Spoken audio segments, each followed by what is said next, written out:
আসসালামু আলাইকুম। এখন শুনবেন সংবাদ শিরোনাম। উপজেলা পর্যায়ে যাচ্ছে ভোটের সরঞ্জাম, টহল জোরদারের পাশাপাশি ঝুঁকিপূর্ণ কেন্দ্র ঘিরে বিশেষ নিরাপত্তা। পরিবেশ নিয়ে টিআইবির অসন্তোষ। জিয়াউল আহসানের বিরুদ্ধে গুমের মামলায় সাক্ষ্য দিলেন সাবেক সেনাপ্রধান ইকবাল করিম। বললেন দুর্নীতিগ্রস্ত কর্মকর্তাদের নিরাপদ। সর্বাত্মক ধর্মঘটে দিনভর অচল চট্টগ্রাম বন্দর।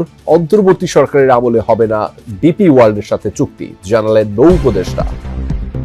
লাহোরে আইসিসি পিসিবির সাথে জরুরি বৈঠকে বসেছেন বিসিবি সভাপতি। বিশ্বকাপের আর্থিক ক্ষতি নিয়ে আলোচনা, আসতে পারে গুরুত্বপূর্ণ সিদ্ধান্ত।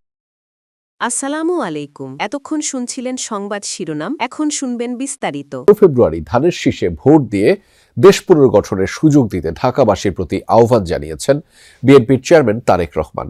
বলেছেন, প্রতিপক্ষ সম্পর্কে গীবত নয়, বরং জনগণের কল্যাণে বিএনপি পরিকল্পনা তুলে ধরছে। সরকার গঠন করলে দুর্নীতি আর আইন শৃঙ্খলা পরিস্থিতি নিয়ন্ত্রণে জিরো টলারেন্সের কথাও জানিয়েছেন তিনি। ঢাকা মহানগর উত্তরের সংসদীয় আসনের প্রচারণায় যোগ দিয়ে বিএনপি চেয়ারম্যান আশ্বাস দেন নিরাপদ ঢাকা, খেলার মাঠ তৈরি ও জলাবদ্ধতা নিরসনের।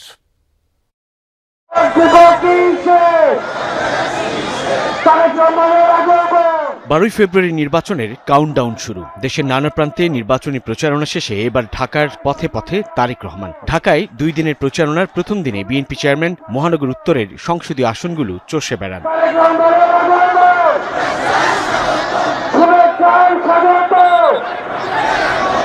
দুপুরে নিজ নির্বাচনী এলাকা ঢাকা 17 সংসদীয় আসনের ইসিবি চত্বরে পথসভায় যোগ দেন তারেক রহমান। সাধারণ জনগণের কাছে তারেক রহমান ভোট চাইলেন নিজের জন্য।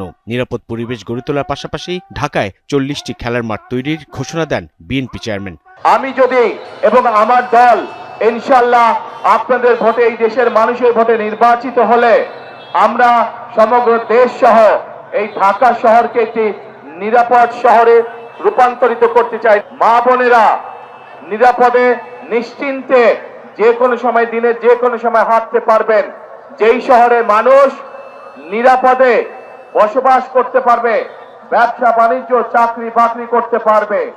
এরপর তারেক রহমান যোগ দেন ঢাকা 16 সংসদীয় আসনের পল্লবীর লাল মাঠে। বলেন, গত 16 বছরে মেগা প্রজেক্ট হলেও মানুষের ভাগ্যের মেগা পরিবর্তন হয়নি। গীবত গাইতে পারতাম, কিন্তু আমি যদি প্রতিপক্ষ সম্পর্কে বা কারো সম্পর্কে যাই বলি না কেন, তাতে কি জনগণের কোনো লাভ হবে? প্রিয় ভাই বোনেরা, জনগণের কোনো লাভ হবে না।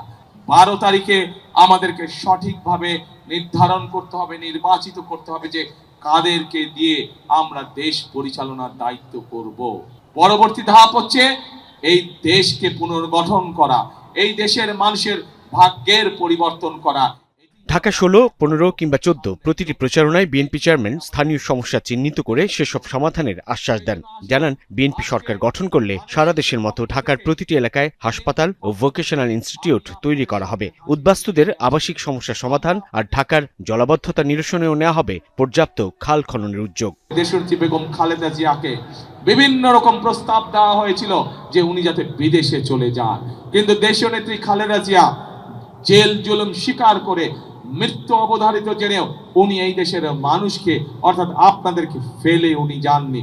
জীবনের শেষ দিন পর্যন্ত উনি আপনাদের সাথে ছিলেন। দুর্নীতি এবং আইন শৃঙ্খলা রক্ষা যে কোনো মূল্যে জনগণের জন্য, এই দেশের জন্য আমরা নিশ্চিত করব। বিএনপির ইশতেহারে যাবতীয় পরিকল্পনা তুলে ধরা হয়েছে উল্লেখ করে তারেক রহমান বলেন, 12 ফেব্রুয়ারি সঠিক প্রার্থীকে নির্বাচিত করে দেশ পরিচালনার সিদ্ধান্ত নিতে হবে জনগণকে। রিকশা চালক আনোয়ার। বিএনপি চেয়ারম্যান তারেক রহমান দেশের যে প্রান্তেই নির্বাচনী প্রচারণায় যোগ দিচ্ছেন, আনোয়ারও ছুটে বেড়াচ্ছেন সেখানে। ঢাকার রাজপথে আনোয়ারের মতো এরকম অসংখ্য দল ভক্ত সমর্থকের দেখা মিলল। নেতাকর্মীরাও বেশ উজ্জীবিত। ঢাকার পথে পথে তারেক রহমানের এই ছুটে চলার মধ্য দিয়ে ঢাকার সংসদীয় আসন এবং সেই সঙ্গে সারা দেশে বিভিন্ন সংসদীয় আসনে বিএনপির পক্ষে ধানের শীষের নতুন গণজোয়ার সৃষ্টি হবে বলে প্রত্যাশা করেন নেতাকর্মীরা। তারা বলছেন, সাধারণ মানুষও ত্রয়োদশ জাতীয় সংসদ নির্বাচনে বিএনপিকে একটি প্রতিশ্রুতিশীল এবং দায়িত্বশীল রাজনৈতিক দল হিসেবে ধানের শীষে ভোট দিয়ে নিরঙ্কুশ জয় নিশ্চিত করবে। সাইফুদ্দিন রবিন, যমুনা নিউজ, ঢাকা। গেল 15 বছর যারা কোথাও ছিলেন না তারাই ফিরে মামলা বাণিজ্য করছে। সকালে রাজধানীতে 11 দলীয় ঐক্যের জনসভায় এই মন্তব্য করেছেন জামায়াতের আমির ডাক্তার শফিকুর রহমান। বলেছেন, 10 টাকা চালের আশ্বাসের মতোই ভুয়া বিএনপির ফ্যামিলি কার্ড। জামায়াতের আমির বলেন, মিথ্যা আশ্বাস নয়, ক্ষমতায় গেলে জনগণের সম্পদ ও ইজ্জতের পাহারাদার হবে জামায়াত। মন্ত্রী হিসেবে নাহিদ ইসলামকে দায়িত্ব দেওয়ার প্রতিশ্রুতিও দেন তিনি। প্রচারের শেষ সময়ে 11 দলীয় ঐক্যজোটের আয়োজনে ছিল ঢাকা 11 আসনে নির্বাচনী জনসভা, যেখানে এই জোটের প্রার্থী এনসিপির আহ্বায়ক নাহিদ ইসলাম। জনসভায় যোগ দেন জামায়াতের আমির ডাক্তার শফিকুর রহমান।